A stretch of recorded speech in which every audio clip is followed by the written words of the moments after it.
ಎಲ್ರಿಗೂ ನಮಸ್ಕಾರಗಳು. ಇವತ್ತಿನ ದಿವಸ ಮೆಟ್ರೋ ಇದು ಒಂದು 3ನೇ ಬ್ರಾಂಚ್ ಇವತ್ತಿನ ದಿವಸ ತೆರೆದಿದ್ದಾರೆ.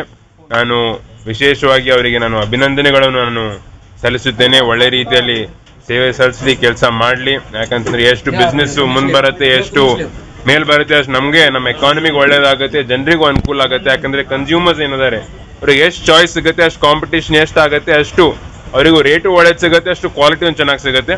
ಅದಕ್ಕೆ ಎಲ್ಲ ಕಡೆ ಈ ತರ ಬಿಸ್ನೆಸಸ್ ಮೇಲ್ ಬರಬೇಕು.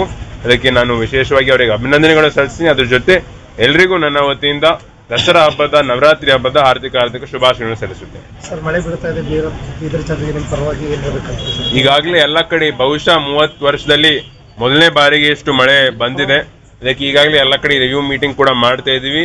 ಸಾಕಷ್ಟು ಎಲ್ಲ ರೈತರ ಬೆಳೆ ಹಾಳಾಗಿದೆ. ಬಹುಶಃ ಒಂದು ಕಬ್ಬು, ಒಂದು ಶುಗರ್ಕೇನ್ ಬಿಟ್ಟು ಬೇರೆ ಎಲ್ಲ ಸೋಯಾ, ತೊಗರಿ ಎಲ್ಲಾನೇ ಹಾಳಾಗಿದೆ. ಅದಕ್ಕೆ ಏನು ರಾಜ್ಯ ಸರ್ಕಾರ ಇರ್ಬೋದು, ಕೇಂದ್ರ ಸರ್ಕಾರ ಇರ್ಬೋದು, ಏನು ಪರಿಹಾರ ಇರಬೇಕು, ಎಲ್ಲ ರೀತಿಯಲ್ಲಿ ಪರಿಹಾರ ಕೊಡಿಸ್ತೀವಿ. SDRF NDRF ನಾರ್ಮ್ಸ್ ಇದೆ. ಅದ್ರ ಪ್ರಕಾರ 1 ಹೆಕ್ಟೇರ್ಗೆ 17,000 ರೂಪಾಯಿ ಸಿಗುತ್ತೆ. ನೀರಾವರಿ ಇತ್ತು ಅಂತಂದ್ರೆ, ನೀರಾವರಿ ಇದ್ದಿಲ್ಲ ಅಂತಂದ್ರೆ ಬರೀ 8,500 ರೂಪಾಯಿ ಸಿಗುತ್ತೆ. ಗೊತ್ತು 8,500 17,000 ರೂಪಾಯಿ ಬಹಳ ಕಡಿಮೆ ಅಂತ. ಆದ್ರೂ ಕೂಡ SDRF NDRF ನಾರ್ಮ್ಸ್ ಈ ತರ ಇದೆ. ಮುಂಬರುವ ದಿನಗಳಲ್ಲಿ SDRF ಅಂದ್ರೆ state disaster relief fund, NDRF ಅಂದ್ರೆ ನ್ಯಾಷನಲ್ ಡಿಸಾಸ್ಟರ್ ರಿಲೀಫ್ ಫಂಡ್. ಇವೆರಡು ಮುಂಬರುವ ದಿನಗಳಲ್ಲಿ ನಾರ್ಮ್ಸ್ ಇನ್ನೂ ಜಾಸ್ತಿ ಮಾಡಿ, ಇನ್ನೂ ಜಾಸ್ತಿ ರೈತರಿಗೆ ಪರಿಹಾರ ಕೊಡೋ ಕೆಲಸ ಮಾಡಬೇಕು. ಇದ್ರ ಜೊತೆ ಏನು ಇನ್ಶೂರೆನ್ಸ್ ಇದೆ, ಪ್ರಧಾನ ಮಂತ್ರಿ ಫಸಲ್ ಬಿಮಾ ಯೋಜನಾ ಅಂತ. ಹಿಂದೆ ಎಲ್ಲ ಎಷ್ಟೋ ಸಲ ಬೆಳೆ ಹಾಳಾಗಿದ್ದಾಗ ಆನ್ಲೈನು ಏನು ನಂಬರ್ ಇದೆ, ಹೆಲ್ಪ್ ಲೈನ್ ನಂಬರ್ ಇದೆ, ಅದು ಬಂದ್ ಆಯ್ತಿತ್ತು, ವರ್ಕ್ ಆಗ್ತಾ ಇರಲಿಲ್ಲ. ಈಗೂ ಕೂಡ ಆತರ ಆಗ ಸೆಲೆಕ್ಕಿಂದು ಎಲ್ಲ ಆಫ್ಲೈನ್ ಕೂಡ ನಾವು ಕಂಪ್ಲೇಂಟ್ ರಿಜಿಸ್ಟರ್ ಮಾಡ್ರಿ ಅಂತ ಕೂಡ ನಾವು ಸೂಚನೆ ಕೊಟ್ಟಿದ್ದು. ಈಗಾಗಲೇ ಎಲ್ಲ ಕಡೆ ಫಿಸಿಕಲ್ ಕಾಪಿ, ಆಫ್ಲೈನ್ ಕೂಡ ಎಲ್ಲ ಕಡೆ ಕಂಪ್ಲೇಂಟ್ ರಿಜಿಸ್ಟರ್ ಆಗಿದೆ. ಈ ಇನ್ಶೂರೆನ್ಸ್ ಕೂಡ ಈ ಸಲ ಎಲ್ಲ ನಮ್ಮ ರೈತರಿಗೆ ಸಿಗುತ್ತೆ ಅಂತ ನಾನು ಹೇಳಕ್ಕೆ ಇಚ್ಛೆ ಪಡ್ತೀನಿ. ಅದ್ರ ಜೊತೆ ಈಗಾಗಲೇ ನಾನು ನವರಾತ್ರಿ ಹಬ್ಬದ ನಿಮಿತ್ತ ನಾನು ಭವಾನಿ ಮಾತಾ ನಾನು ದರ್ಶನ ತಗೊಂಡೇ ನಾನು ಬರ್ತಾ ಇದ್ದೀನಿ. ನಾನು ಪೂಜೆನೂ ಸಲ್ಲಿಸಿದ್ದೀನಿ. ನಮ್ಮ ರೈತರಿಗೆ ಏನು ಸಂಕಷ್ಟದಲ್ಲಿದ್ದಾರೆ ಅವರಿಗೂ ಕೂಡ ಒಂದು ಶಕ್ತಿ ಸಿಗಬೇಕು, ಒಂದು ಧೈರ್ಯ ಸಿಗಬೇಕು ಈ ಕಷ್ಟದ ಪ್ರಸಂಗದಲ್ಲಿ ಹೊರಗೆ ಬರುವುದಕ್ಕೆ. ಮತ್ತೆ ಅದ್ರ ಜೊತೆ ಏನು ಸರ್ಕಾರದ ವತಿಯಿಂದ ನನ್ನ ಪರಿಹಾರ ಇದೆ ಅದನ್ನು ಕೂಡ ಕೊಡ್ತೀವಿ.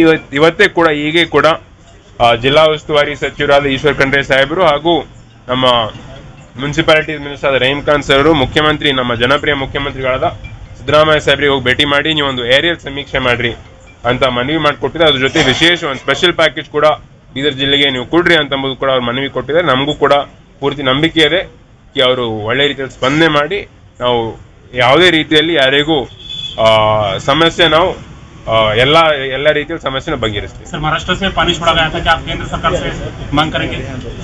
देखिए, जो महाराष्ट्र ನೀರು ಬಿಡ್ತಾರೆ ಇದು ಈಗಷ್ಟೇ ಅಲ್ಲ, ಸುಮಾರು ವರ್ಷಗಳಿಂದ ಅವ್ರು ಬಿಡ್ತಾರೆ. ಇದು ಯಾವ ರೀತಿ ಆಗುತ್ತೆ ಅಂತಂದ್ರೆ, ಯಾರು DC ಇದ್ದಾರೆ ಅವ್ರು ಕೋಆರ್ಡಿನೇಷನ್ ಇಂದ ಬಿಡ್ತಾರೆ. ಅದು ಕೋಆರ್ಡಿನೇಟೆಡ್ ವೇದನೆ ಹೋಗ್ಬೇಕಾಗುತ್ತೆ. ಅದ್ರ ಜೊತೆ ನಾವು ಏನ್ ಮಾಡ್ಬೇಕಾಗತ್ತೆ ಅಂತಂದ್ರೆ, ಯಾವುದೇ ರೀತಿಯಲ್ಲಿ ಫ್ಲಡ್ ಏನು ಇನ್ಫಾರ್ಮೇಶನ್ ಸಿಸ್ಟಮ್ ಇದೆ. ಈಗಾಗಲೇ ನಾನು ಕೂಡ ವಾಟರ್ ರಿಸೋರ್ಸಸ್ ಕಮಿಟಿಯಲ್ಲಿ ನಾನು ಮೆಂಬರ್ ಇದ್ದೀನಿ. ಅಲ್ಲೂ ಕೂಡ ಇದೇ ಚರ್ಚೆ ಆಗುತ್ತೆ.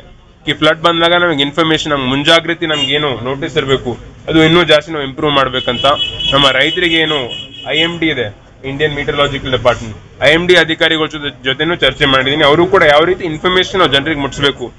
ಎಲ್ಲರ ಹತ್ರ ಫೋನ್ ನಂಬರ್ ಇದೆ, ರೈತರ ಫೋನ್ ನಂಬರ್ ಇದೆ, ಆದ್ರೆ ಕೂಡ ಇನ್ಫಾರ್ಮೇಶನ್ ಮುಟ್ಟಿಸೋದು ಇನ್ನೂ ನಾವು ಸ್ಟ್ರೀಮ್ ಲೈನ್ ಮಾಡ್ಬೇಕಾಗೈತೆ. ಇನ್ನೂ ಕರೆಕ್ಟ್ ಆಗಿ ಮಾಡಿದ್ರೆ ಇನ್ನೂ ಬೆಳೆನೂ ಕೂಡ ಸ್ವಲ್ಪ ಬೇಗ ರಾಶಿ ಮಾಡ್ಬೋದು, ಅಥವಾ ರೈತರದೇನು ಜಾನುವಾರುಗಳು ಏನು ಹಾಳಾಗ್ತವೆ ಅದನ್ನು ಕೂಡ ಕಾಪಾಡಬಹುದು, ಜನರಿಗೂ ಕೂಡ ಲಾಸ್ ಆಗಲ್ಲ. ಇದನ್ನೆಲ್ಲ ನಾವು ಕೇಂದ್ರ ಸರ್ಕಾರದ ವತಿಯಿಂದ ಕೂಡ ನಾವು ಎಫರ್ಟ್ಸ್ ಹಾಕ್ತೇವೆ.